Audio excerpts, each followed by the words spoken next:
शान्ताकारं भुजगशयनं पद्मनाभं सुरेशं विश्वाधारं गगनसदृशं मेघवर्णं शुभांगं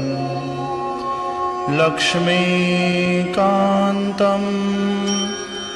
कमलनयनं योगिभिर्ध्यानगम्यं वन्दे विष्णुं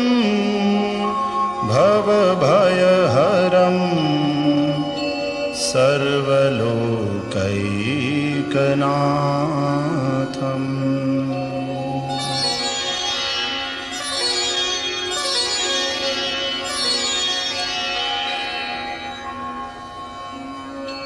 ओम श्री परमात्मने नमः। अथ श्री विष्णु सहस्रनाम स्तोत्रम् यस्य स्मरणमात्रेण जन्म संसार बन्धनात् विमुच्यते। नमस्तस्मै विष्णवे प्रभविष्णवे। नमः समस्तभूतानां आदिभूताय भूभृते अनेकरूपरूपाय विष्णवे प्रभविष्णवे। वैशम्पायन उवाच श्रुत्वा धर्मान् शेषेण पावनानि च सर्वशः युधिष्ठिरः शान्तनवम् पुनरेवाभ्यभाषत। युधिष्ठिर उवाच किमेकं दैवतं लोके किं वाप्येकं परायणं स्तुवन्तः कं कमर्चन्तः प्राप्नुयुर्मानवाः शुभम्। को धर्मः सर्वधर्माणां भवतः परमो मतः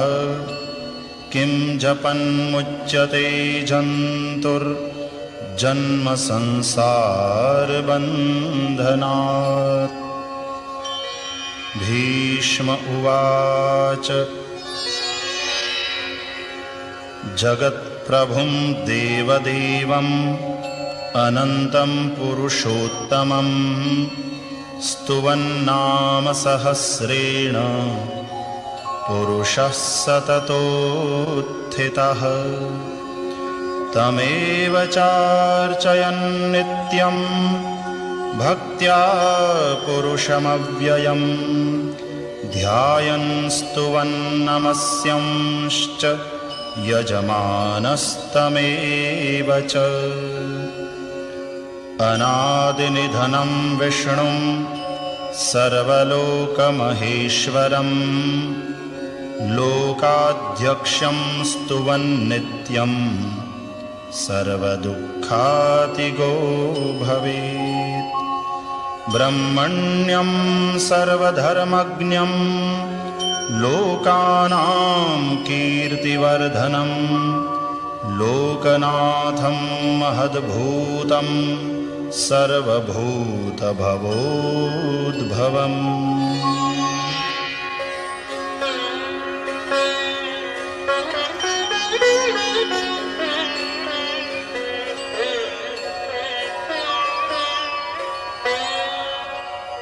एष मे सर्वधर्माणां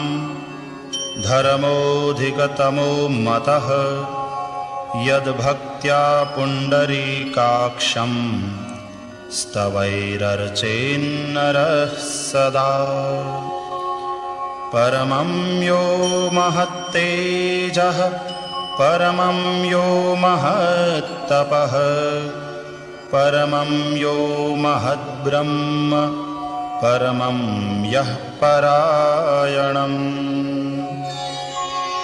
पवित्राणां पवित्रं यो मङ्गलानां च मङ्गलम् दैवतं देवतानां च भूतानां यो व्ययः पिता यतः सर्वाणि भूतानि भवन्त्यादियुगागमे यस्मिंश्च प्रलयं यान्ति पुनरेव युगक्षये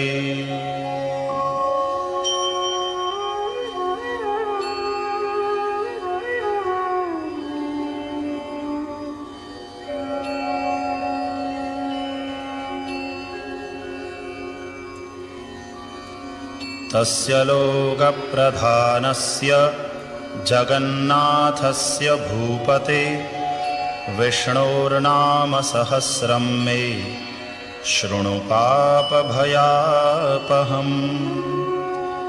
यानि नामानि गौणानि विख्यातानि महात्मनः ऋषिभिः परिगीतानि तानि वक्ष्यामि भूतये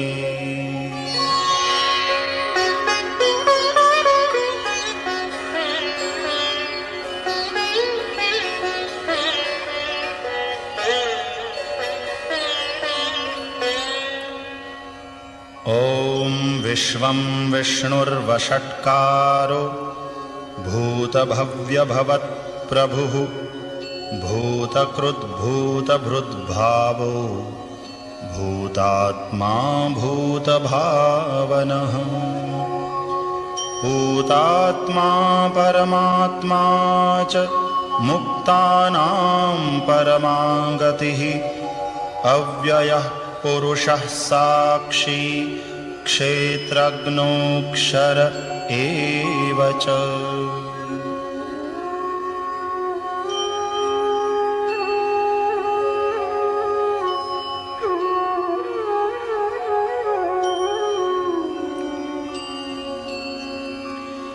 योगो योगविदां नेता प्रधानपुरुषेश्वरः नारसिंहवपुः श्रीमान् केशवः पुरुषोत्तमः सर्वः शर्वः शिवः स्थाणुः भूतादिर्निधिरव्ययः सम्भवो भावनो भर्ता प्रभवः प्रभुरीश्वरः स्वयंभूः शम्भुरादित्यः पुष्कराक्षो महास्वनः अनादिनिधनो धाता विधाता धातुरुत्तमः अप्रमेयो ऋषिकेशः पद्मनामोऽमरप्रभुः विश्वकर्मा मनुस्त्वष्टा स्थविष्ठः स्थविरो ध्रुवः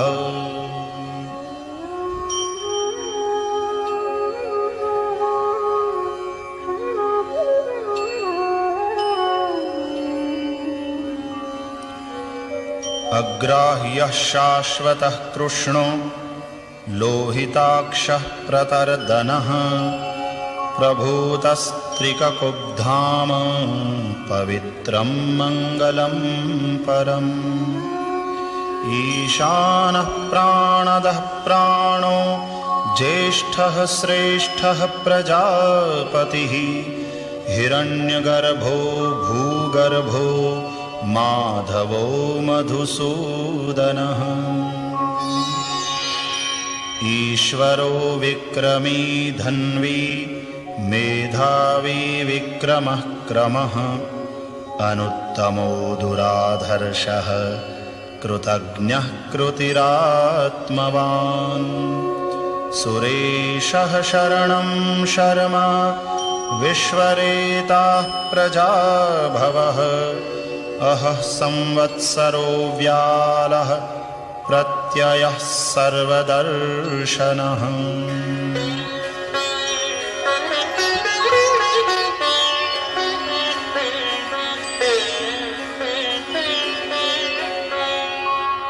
अजः सर्वेश्वरः सिद्धः सिद्धिः सर्वादिरच्युतः वृषा कपिरमेयात्मा सर्वयोगविनिःसृतः वसुर्वसुमनाः सत्यः समात्मा संमितः समः अमोघः पुण्डरीकाक्षो वृषकर्मा वृषाकृतिः रुद्रो बहुशिरा बभ्रुर्विश्वयोनिः शुचिश्रवाः अमृतः शाश्वतस्थाणुः वरारोहो महातपाः सर्वगः सर्वविद्भानुर्विश्वक्सेनो जनार्दनः वेदो वेदविदव्यङ्गो वेदाङ्गो वेदवित् कविः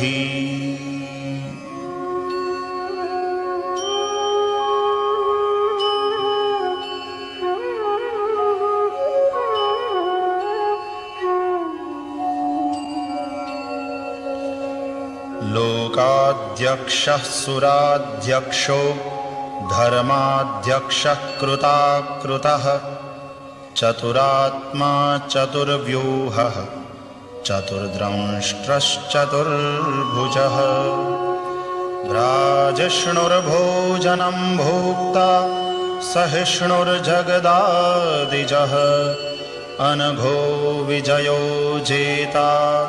विश्वयोनिः पुनर्वसुः उपेन्द्रो वामनः प्रांशुः अमोघः शुचिरूर्जितः अतीन्द्रः संग्रहः सर्गो धृतात्मा नियमो यमः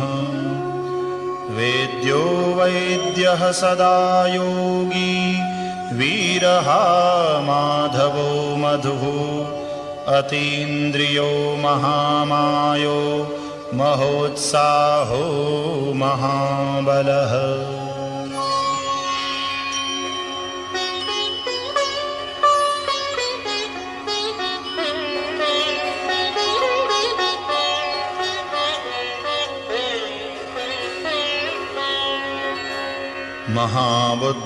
महाबुद्धिर्महावीर्यो महाशक्तिर्महाद्युतिः अनिर्देश्य वपुः श्रीमान् अमेयात्मा महादृधृक् महेश्वासो महीभर्ता श्रीनिवासः सतां गतिः अनिरुद्धः सुरानन्दो गोविन्दो गोविदाम्पतिः मरीचिर्दमनो हंसः सुपर्णो भुजगोत्तमः हिरण्यनाभः सुतपाः पद्मनाभः प्रजापतिः अमृत्युः सर्वदृक्सिंहः सन्धाता सन्धिमान् स्थिरः अजो दुर्मर्षणः शास्ता विश्रुतात्मा सुरारिः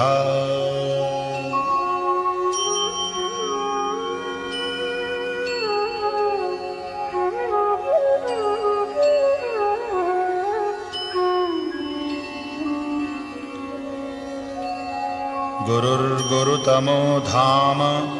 सत्यः सत्यपराक्रमः निमिषो निमिषस्रग्वी वाचस्पतिरुदारधीः अग्रणीर्ग्रामणीः श्रीमान् न्यायो नेता समीरणः सहस्रमूर्धा विश्वात्मा सहस्राक्षः सहस्रपात् आवर्तनो निवृत्तात्मा संवृतः सम्प्रमर्दनः अहः संवर्तको वह्निः अनिलो धरणीधरः सुप्रसादः प्रसन्नात्मा विश्वधृग् विश्वभुग् विभुः सत्कर्ता सत्कृतः साधुर्जह्नुर्नारायणो नरः।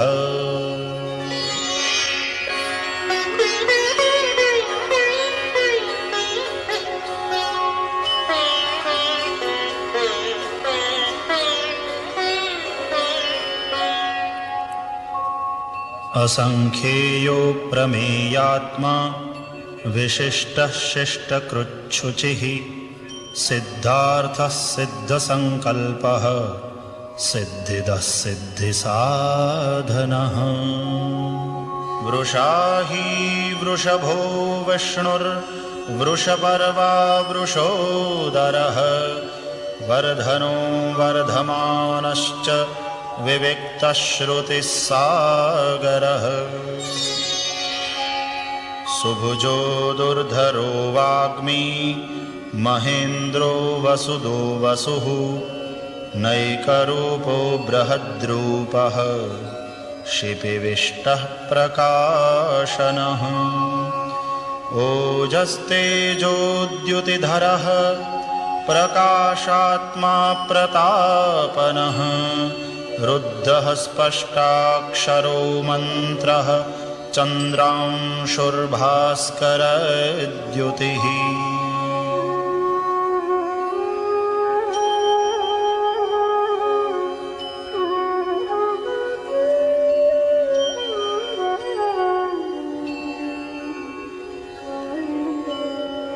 अमृतांशूद्भवो भानुः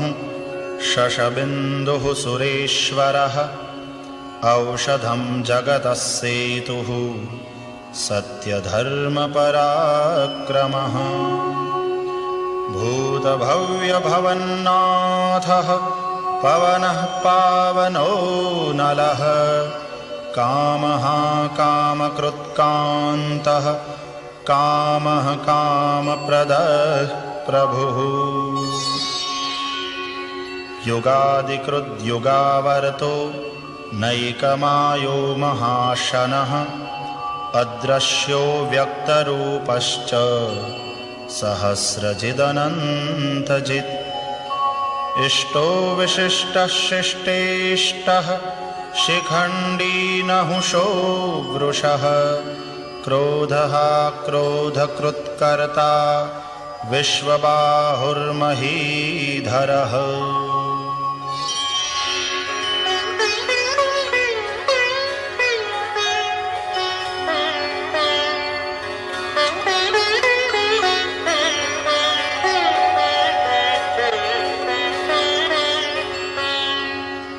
अच्युतः प्रथितः प्राणः प्राणदो वासवानुजः अपान्निधिरधिष्ठानम् अप्रमत्तः प्रतिष्ठितः। स्कन्दः स्कन्दधरो धुर्यो वरदो वायुवाहनः वासुदेवो बृहद्भानुः आदिदेवः पुरन्दरः। अशोकस्तारणस्तारः शूरः शौरिर्जनेश्वरः अनुकूलः शतावर्तः पद्मी पद्मनिभीक्षणः। पद्मनाभोरविन्दाक्षः पद्मगर्भः शरीरभृत् महर्धिरुद्धो वृद्धात्मा महाक्षो गरुडध्वजः।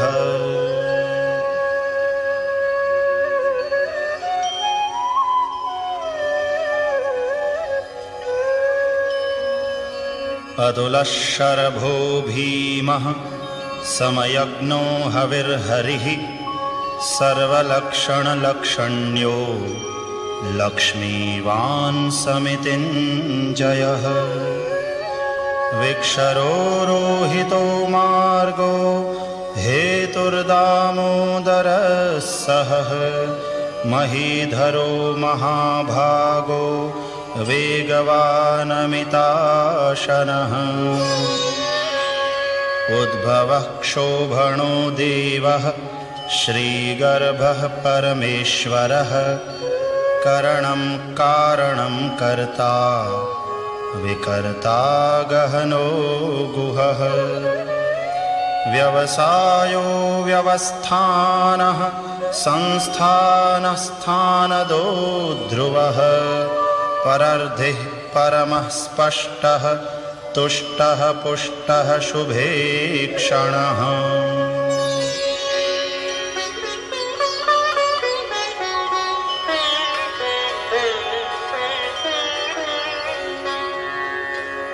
रामो विरामो विरजो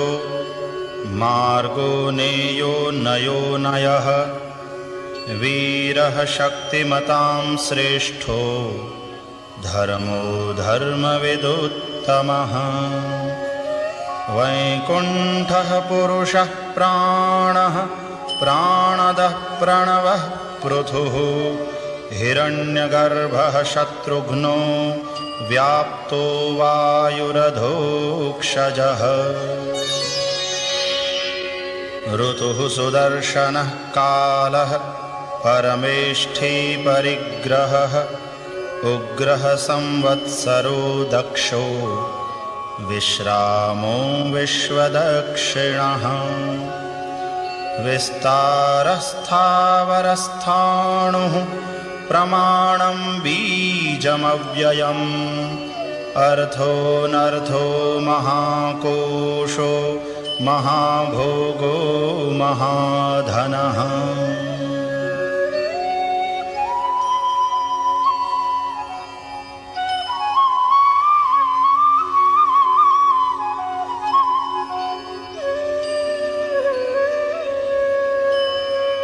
अनिर्विण्णः स्थविष्ठो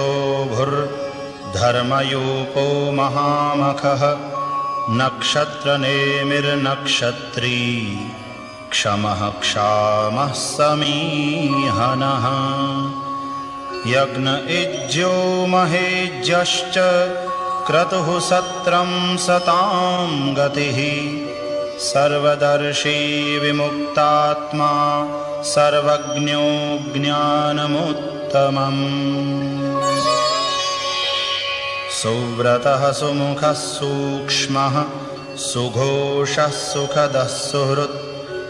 मनोहरोजितक्रोधो वीरबाहुर्विदारणः स्वापनः स्ववशो व्यापी नैकात्मानैककर्मकृत् वत्सरो वत्सलो वत्सी रत्नगर्भो धनेश्वरः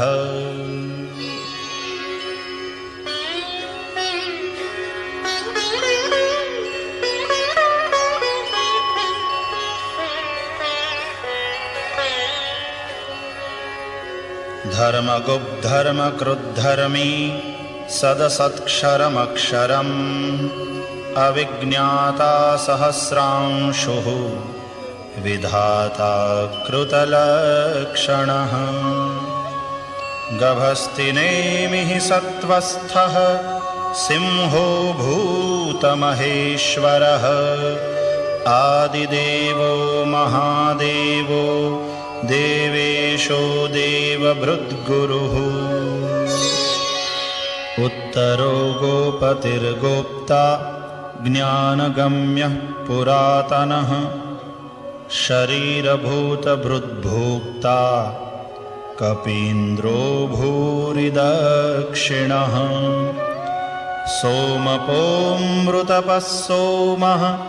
पुरुजित्पुरुषोत्तमः विनयो जयः सत्यसन्धो दाशार्हः सात्वतां पतिः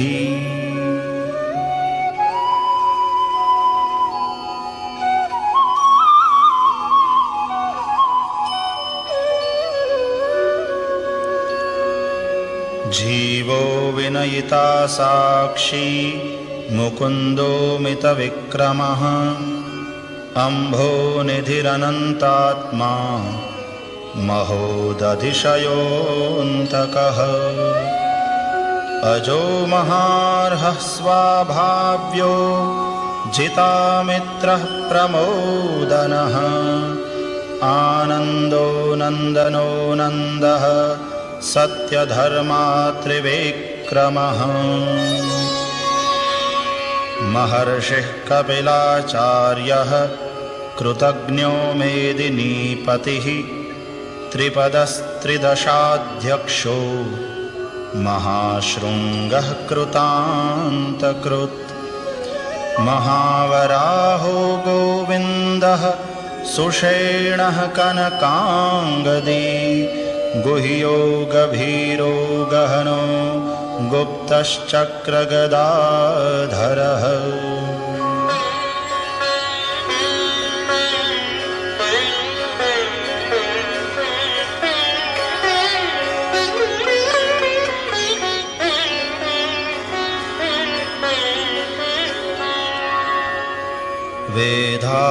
वेधास्वाङ्गोजितः कृष्णो दृढः सङ्कर्षणोच्युतः वरुणो वारुणो वृक्षः पुष्कराक्षो महामनाः भगवान् भगहानन्दी वनमाली हलायुधः आदित्यो ज्योतिरादित्यः सहिष्णुर्गतिसत्तमः सुधन्वा खण्डपरशुर्दारुणो द्रविणप्रदः दिवि स्पृक् सर्वद्रग्व्यासो वाचस्पतिरयो निजः त्रिसामा सामगः साम निर्वाणं भेषजं भिषक् सन्न्यासकृच्छमः शान्तो निष्ठा शान्तिः परायणः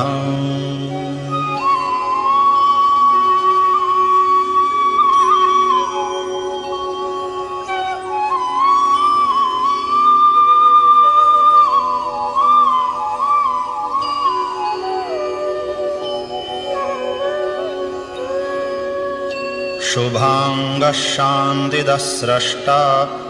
कुमुदः कुवलेशयः गोहितो गोपतिर्गोप्ता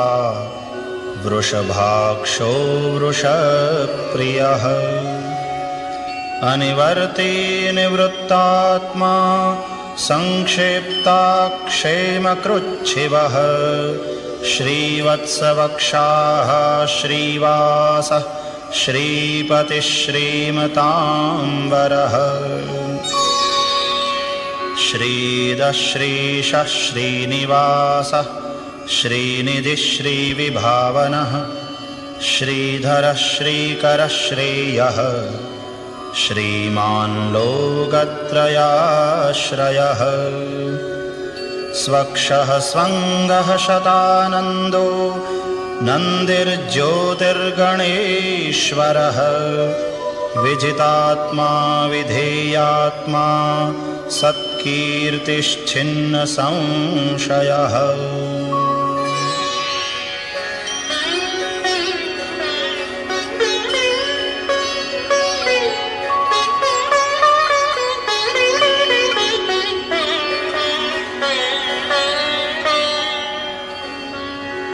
उदीर्णः सर्वतश्चक्षुः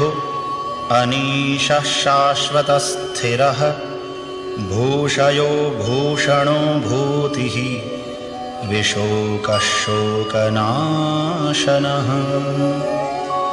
अर्चिष्मान्नर्चितः कुम्भो विशुद्धात्मा विशोधनः अनिरुद्धो प्रतिरथः प्रद्युम्नो मितविक्रमः कालनेमिनिहावीरः शौरिः शूरजनेश्वरः त्रिलोकात्मा त्रिलोकेशः केशवः केशिहा हरिः कामदेवः कामपालः कामीकान्तः कृतागमः अनिर्देश्य वपुर्विष्णुर्वीरोऽनन्तो धनञ्जयः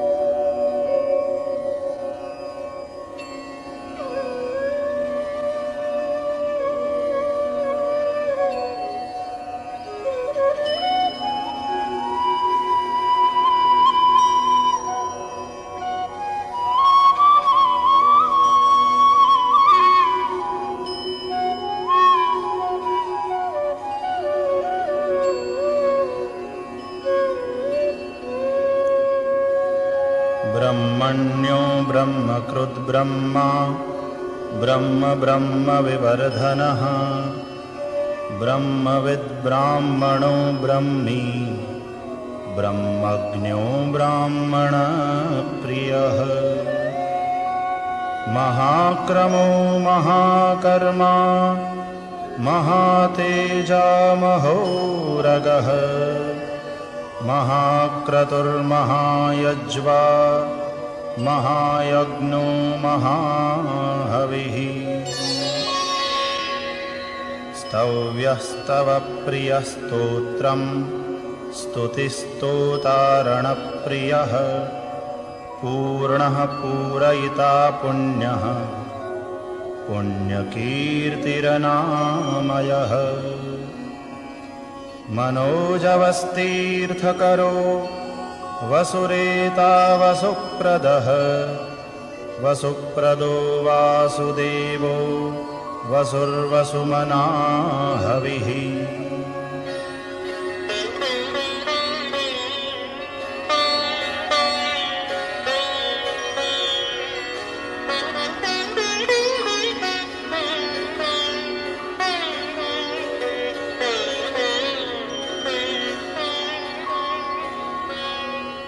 सद्गतिः सत्कृतिः सत्ता सद्भूतिः सत्परायणः शूरसेनो यदुश्रेष्ठः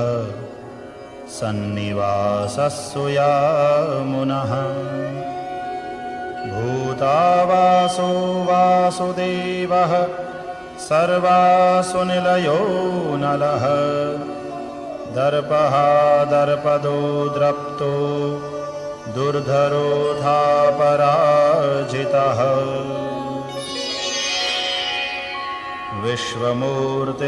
विश्वमूर्तिर्महामूर्तिः दीप्तमूर्तिरमूर्तिमान्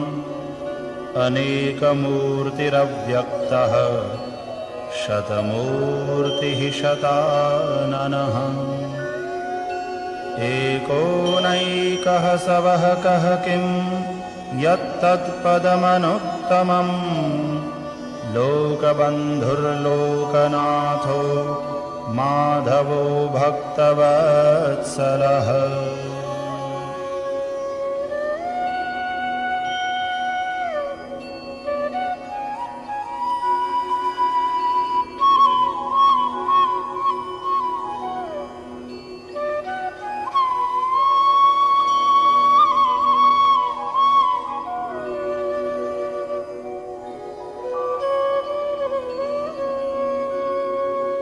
सुवर्णवर्णो हेमांगो वरांगश्चंदनांगदी वीरः विषमः शून्यो घृताशीरचलश्चलः अमानीमानदो मान्यो लोकस्वामी त्रिलोकधृक् सुमेधा मेधजो धन्यः सत्यमेधाधराधरः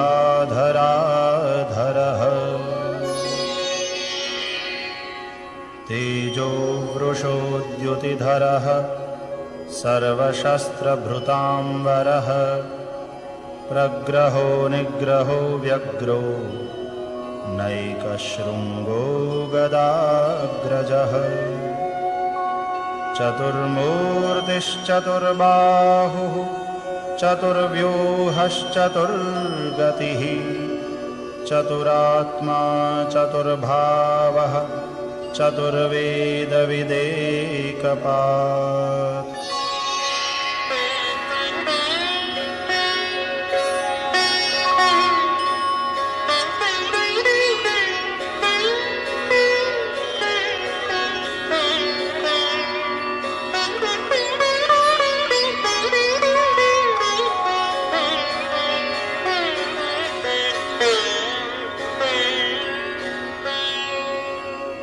समावर्तो निवृत्तात्मा दुर्जयो दुरतिक्रमः दुर्लभो दुर्गमो दुर्गो दुरावासो दुरारिहा शुभांगो लोकसारंगः सुतन्तुस्तन्तुवर्धनः इन्द्रकर्मा महाकर्मा कृतकर्मा कृतागमः उद्भवः सुन्दरः सुन्दो रत्ननाभः सुलोचनः अर्को वाजसनः शृङ्गी जयन्तः सर्वविजयी सुवर्णबिन्दुरक्षोभ्यः सर्ववागीश्वरेश्वरः महाह्रदो महागर्तो महाभूतो महानिधिः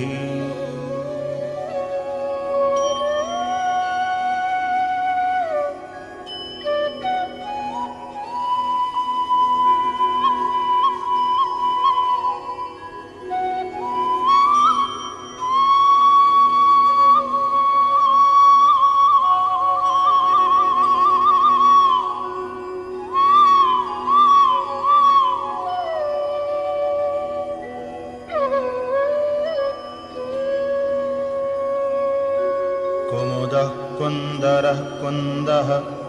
पर्जन्यः पावनो निलः अमृतांशोऽमृतवपुः सर्वज्ञः सर्वतोमुखः सुलभः सुव्रतः सिद्धः शत्रुजिच्छत्रुतापनः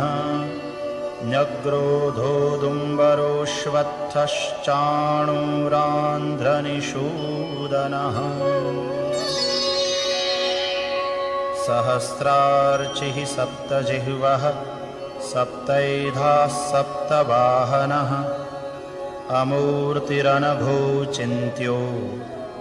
भयकृद्भयनाशनः अणुर्बृहत्कृशः स्थूलो गुणभृन्निर्गुणो महान् अद्रुतस्वद्रुतस्वास्यः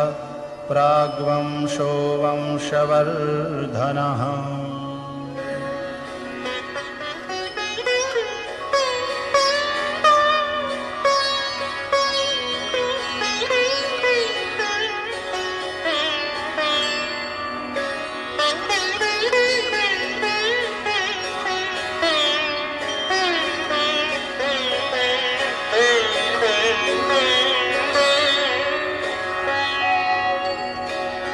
भारभृत्कथितो योगी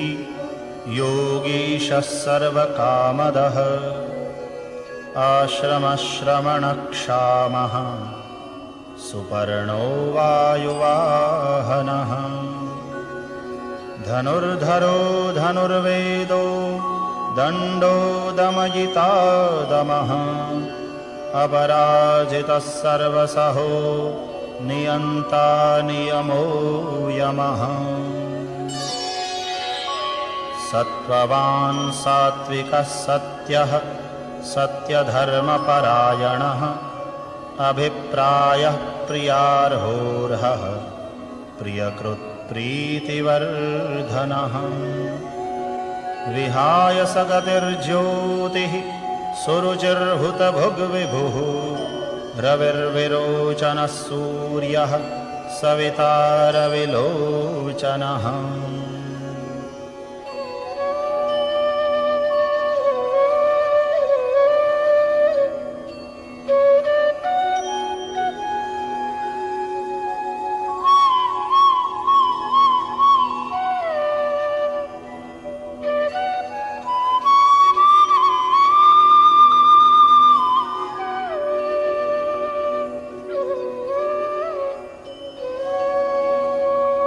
अनन्तो हुतभुग्भोक्ता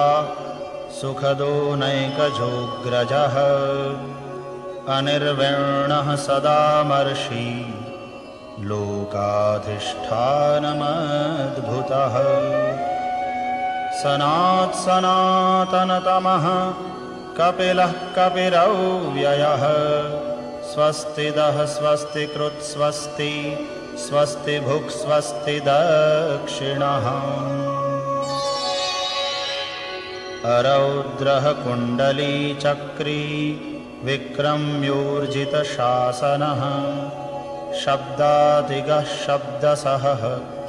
शिशिरः शर्वरीकरः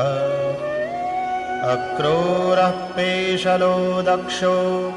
दक्षिणः क्षमिणाम्बरः विद्वत्तमो वीतभयः पुण्यश्रवणकीर्तनः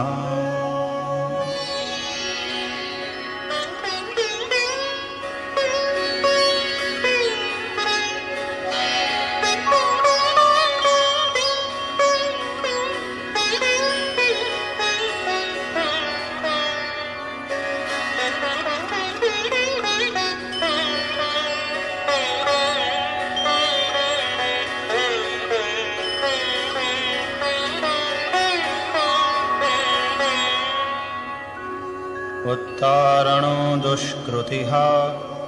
पुण्यो दुःस्वप्ननाशनः वीरः रक्षणः सन्तो जीवनः पर्यवस्थितः अनन्तरूपोऽनन्तश्रीः जितमन्युर्भयापहः चतुरस्रो गभीरात्मा विदिशो व्यादिशो दिशः अनादिर्भूर्भुवो लक्ष्मीः सुवीरो रुचिराङ्गदः जननो जनजन्मादिर्भीमो भीमपराक्रमः आधारनिलयो धाता पुष्पहासः प्रजागरः ऊर्ध्वगः सत्पथाचारः प्राणदः प्रणवः पणः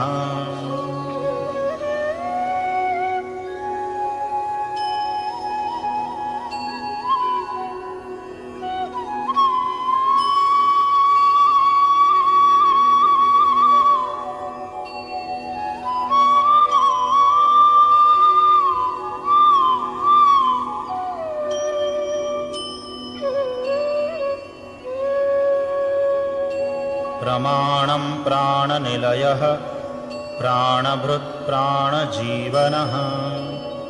तत्त्वं तत्त्वविदेकात्मा जन्ममृत्युजरातिगः भूर्भुवस्वस्तरुस्तारः सविता प्रपितामहः यज्ञो यज्ञपतिर्यज्वा यज्ञाङ्गो यज्ञवाहनः यज्ञभृद्यज्ञकृद्यज्ञी यज्ञभुग्यज्ञसाधनः यज्ञान्तकृद्यज्ञगुह्यम् अन्नमन्नादयेव च आत्मयोनिस्वयं जातो वैखानः सामगायनः देवकीनन्दनस्रष्टा क्षितीशः पापनाशनः शङ्खभृन्नन्दकी चक्री शार्ङ्गधन्वा गदाधरः रथाङ्गपाणिरक्षोभ्यः सर्वप्रहरणायुधः सर्वप्रहरणायुध ॐ नम इति।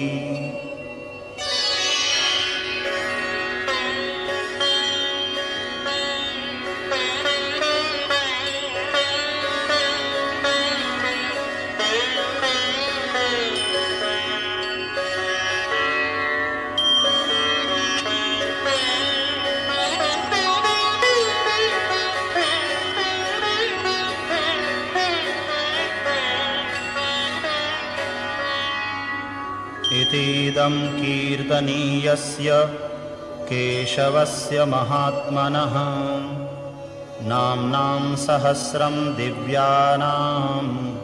अशेषेण प्रकीर्तितम् य इदं शृणुयान्नित्यं यश्चापि परिकीर्तयेत् नाशुभं प्राप्नुयात् किञ्चित् सोमुत्र गोत्रेह च मानवः वेदान्तगो ब्राह्मणः स्यात् क्षत्रियो विजयी भवेत् वैश्यो धनसमृद्धः स्यात् शूद्रः सुखमवाप्नुयात् धर्मार्थी प्राप्नुयात् धर्मम् अर्थार्थी चार्थमाप्नुयात् कामानवाप्नुयात् कामी प्रजार्थी प्राप्नुयात् प्रजाम्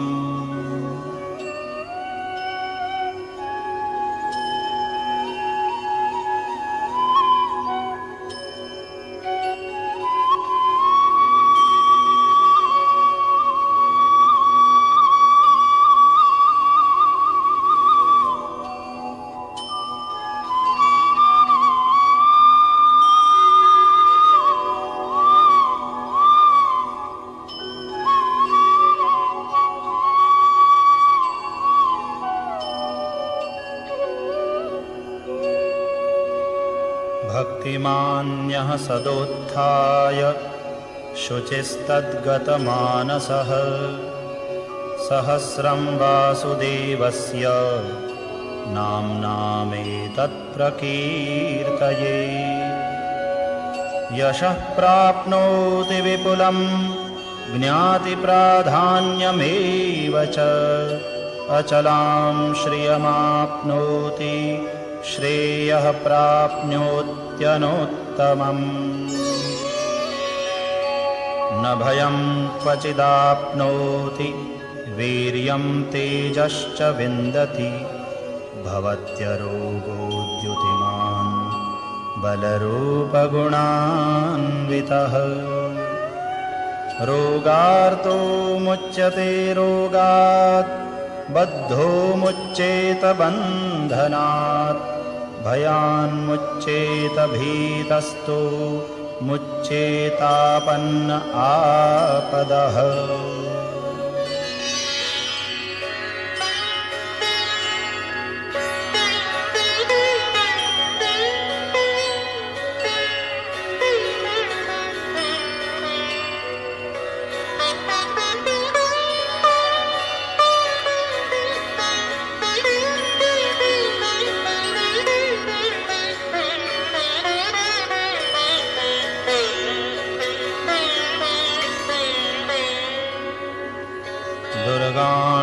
दुर्गाण्यतितरत्याशु पुरुषः पुरुषोत्तमं स्तुवन्नाम सहस्रेण नित्यं भक्तिसमन्वितः वासुदेवाश्रयो मर्त्यो वासुदेवपरायणः सर्वपापविशुद्धात्मा याति ब्रह्म सनातनम् न वासुदेव भक्तानाम् अशुभं विद्यते क्वचित् जन्म मृत्युजरा व्याधि भयं नैवोपजायते इमं स्तवमधीयानः श्रद्धा भक्तिसमन्वितः युज्येतात्मसुखक्षान्ति श्रीधृतिस्मृतिकीर्तिभिः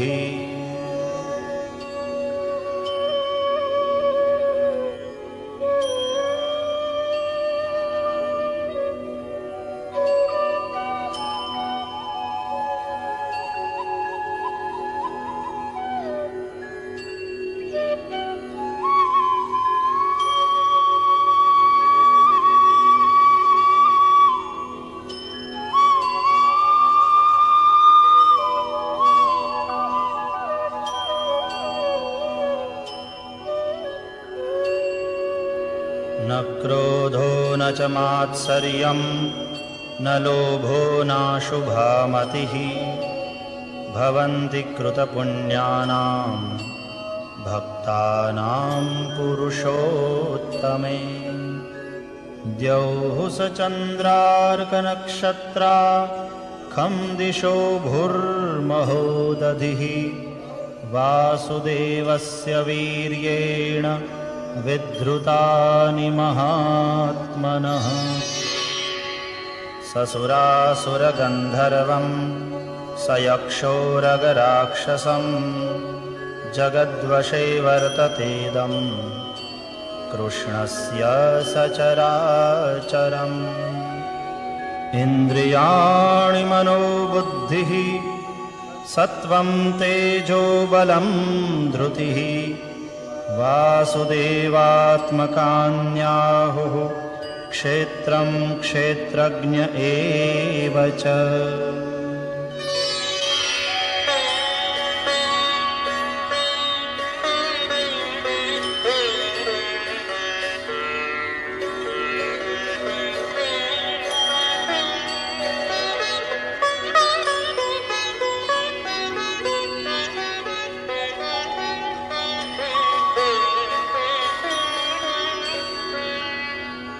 सर्वागमानामाचारः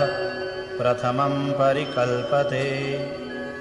आचारप्रभवो धर्मो धर्मस्य प्रभुरच्युतः ऋषयः पितरो देवा महाभूतानि धातवः जङ्गमा जङ्गमं चेदं जगन्नारायणोद्भवम् योगो ज्ञानं तथा सांख्यं विद्याः शिल्पादिकर्म च वेदाः शास्त्राणि विज्ञानम् एतत्सर्वं जनार्दनात्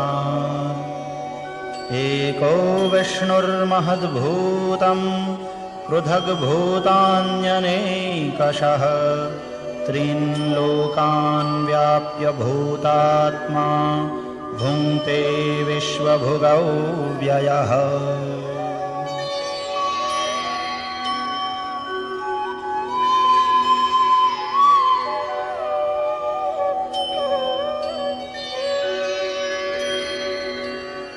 इमं स्तवं भगवतो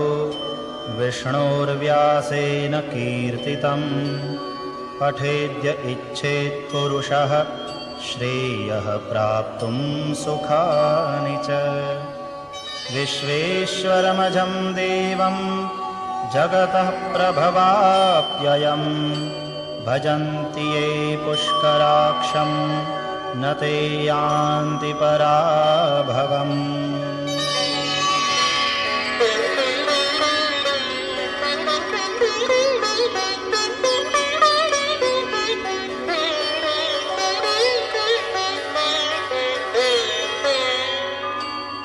ॐ तत्सदिति श्रीमहाभारते शतसाहस्र्यां संहितायां वैयासिक्याम् आनुशासनिके पर्वणि भीष्मयुधिष्ठिरसंवादे श्रीविष्णोर्दिव्यसहस्रनामस्तोत्रम्